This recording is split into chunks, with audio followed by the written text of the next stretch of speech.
Hi there, everybody. Hugh here again with you. Good to be with you. Appreciate you tuning in and some recent subscribers. Appreciate that. And we're going to read for you some more stuff that I wrote while I was incarcerated at Leavenworth Federal Prison back 2009 and 2011. So I want to remind that I changed all the names in this as well as my own name and even the name of the prison. So I go by the name of Benjamin Hughes, and I changed the name from Leavenworth to Lincolnwood, Wyoming. So what I'm going to read for you here is another morning, a few days in, waking up at 4:15 in the morning to go down to the kitchen to chop vegetables. That was my first job, working in the kitchen there, chopping vegetables. Had to get up a couple hours before everybody else to go down and do that. It was a strange, lonely, kind of an odd feeling, of disconnection a bit. But I did that for several months and then got transferred to the recycling center where I tore apart old computers and we separated the circuit boards from the wire and the metal and the plastic and such. And it was a much better job. But anyhow, I want to tell you ahead of time, this one's got some pretty rough language and some very blatant misogyny, which probably isn't very surprising in that kind of atmosphere and environment. A bunch of guys, uh, they people just talk, um, without regard to for much sensitivity, uh, But that's just the nature of guys being locked up together like that, and so. Just a warning. Nothing you haven't heard before, but it's truthful. And so anyhow, all right, off we go here. Beep beep. 4:15 a.m. My alarm clock always pulled me back from the brink. I hated my dreams.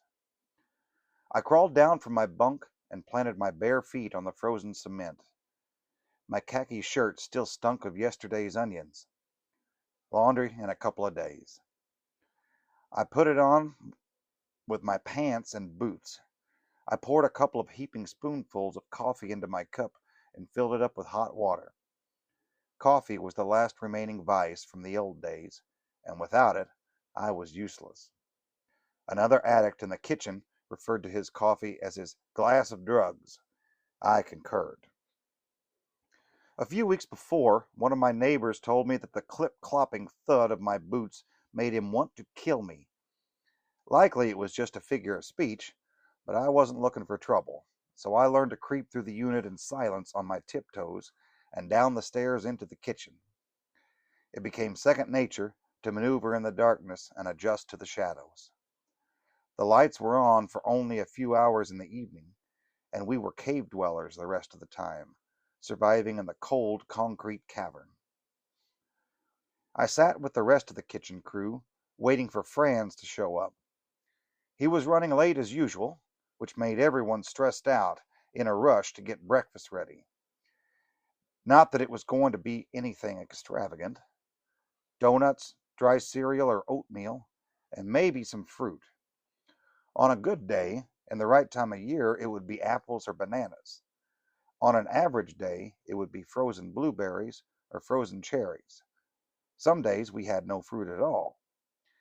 Every inmate usually received a pint of liquid and uncurdled milk, but it didn't always pour, sometimes tumbling in spoiled and sour clods.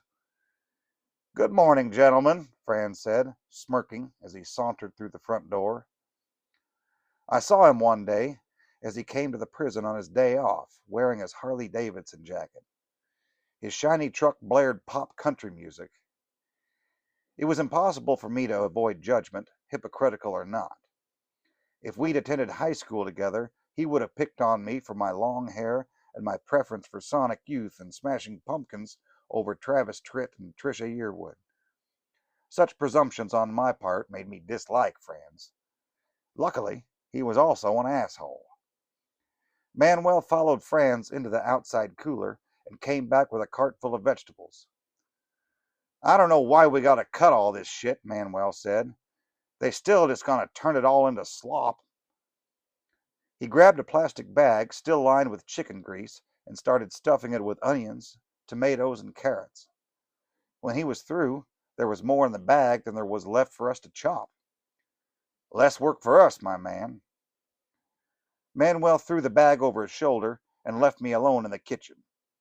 As usual, I peeled the remaining onions for a few minutes and heard the jingling, a lumbering jangle of keys. Swallowed by his shadow, I looked up to see Franz staring down at me. "Y'all need to make coleslaw," he said. "Coleslaw?" "Follow me and we'll get the cabbage." Franz and I walked through the back door to the outside storage coolers, and I grabbed a couple of boxes of cabbage. Manuel was waiting inside, and I tossed the boxes onto the table. "The fuck is all this?" "Cabbage for coleslaw," I said. "Coleslaw?" Manuel stared at me, confused and frustrated. "I ain't making no motherfucking coleslaw." "Well, Franz says we gotta make that motherfucking coleslaw." He cocked his head, then shrugged. "We gonna be in here all day," he said, handing me a wad of stamps, a fraction of what he made from the stolen vegetables. We chopped in silence for a while, and Manuel whipped up some mean motherfucking coleslaw. Grumbler that he was, he had skills. Inmates always got back in line for seconds on his coleslaw, pasta, and potato salad, and there was always a tartar sauce shortage on Friday fish day. I never knew if he was genuinely interested in my life, but he liked to ask questions from time to time. "So you talked to your woman lately? How's she holding up with you in here?" The last time I spoke with Michelle, she hung up on me, sobbing. "Oh, she's dealing with it as well as can be expected, I guess. She keeps busy with work and all." "How about your wife, or ex-wife?" "Oh, we ain't divorced, not really. She's good, kids is good. My son's gonna bring my grandbaby up for a visit next month." "That should be nice." We finished the onions and started to clean up our mess without speaking for a little bit. The way we worked most often and with the most efficiency. Comforting repetition like the horror of a factory. I appreciated the peaceful production and the means for meditation. Manuel always broke the silence. "That ex-old lady of mine, she can drive me up the wall, man." Some will meditate and others will stew. She knows I only got 15 minutes on the phone when I call her up. I know she's got a boyfriend.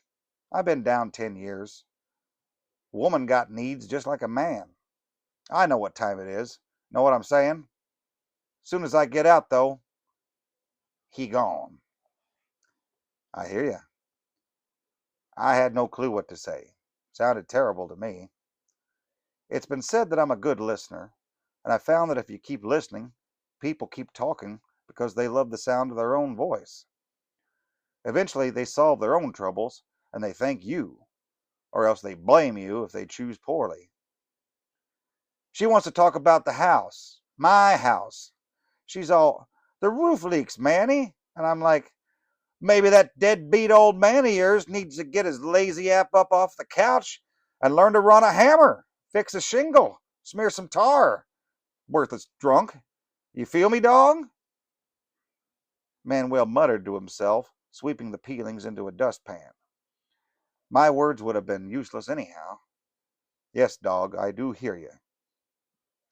"It's bullshit," I said. "Damn right it's bullshit, my man. You know that woman wouldn't have sex with me on our wedding night." "Say it ain't so." "It should have been a sign right there and then." She's all, "We've had sex plenty. I'm so tired." And I was like, "But it's our wedding night." Then she falls asleep, and I was like, "Fuck it." I took all the cash from the reception, took it to the boat. 10, 12 grand. Oh yeah, I got rich family, friends. I lost it all. Every fucking penny. Fuck it. She was fucking pissed when she woke up, boy. Hell hath no fury, as they say. Now she'd barely take the dick out of her mouth before she'd pick up the phone, holding his hand to his head like a phone. Hello? Oh, hi, mammy. Know what I'm saying, Vato? Hell no, I don't know what you're saying. Weird motherfucker. I had no response and wiped the same spot on the table, listening like a friend would do. Manuel had hung himself out there. I had to say something to throw him a lifeline, reel him back in. Margaret and Wilma, that was a disturbing story, but I couldn't stand to hear my voice tell it. No telling what Manuel would think. I used to gamble some, I said. He wasn't listening as he tried to crush the mop head in the ringer, probably picturing someone's head in it. You know how many letters that woman sent me since I've been down? He pressed his thumb to his forefinger. 0. I gave her some shit on the phone one day about it. I was like, how come you don't ever write me no letters? I hadn't received a letter from Michelle in a bit. I hadn't sent one either. She was like, but you call me all the time. Know what I did? Or what I stopped doing? I stopped calling. Ha! I didn't call her for a whole month. One day, I get a postcard in the mail from the Alamo. We went there after we got married years ago. Want to know what it said? Call me, motherfucker! Ha ha ha! Okay, so there's a passage there. That's just, pretty typical guys jabbering back and forth, frustrations in the world that you don't have any control over. The people, you're trying to keep it all together under such an impossible set of circumstances, people being separated like that. And people go through some different things. A lot of relationships do not survive. I would say at least half, if not more, don't make it through that, depending on the time frame and just all the stress that goes along with it. That's the kind of thing when you know you're in a relationship, a partnership with somebody, and then one of them goes and lives a very different existence. That's just the nature of it, and kind of trying to keep it all together. It takes a real core strength in both parties, to keep it all together. It's rough and it's hard, and but uh, some people do make it through it. So I hope you enjoyed that, and I look forward to talking to you again about some different things. I'll be doing some more reading of some writing, and I'll do planning to do some other things, maybe some talking about some other stuff. So enjoy. It's Valentine's Day today. Hope everybody had a good Valentine's Day and a wonderful rest of the weekend. All right, thanks. Talk to you soon.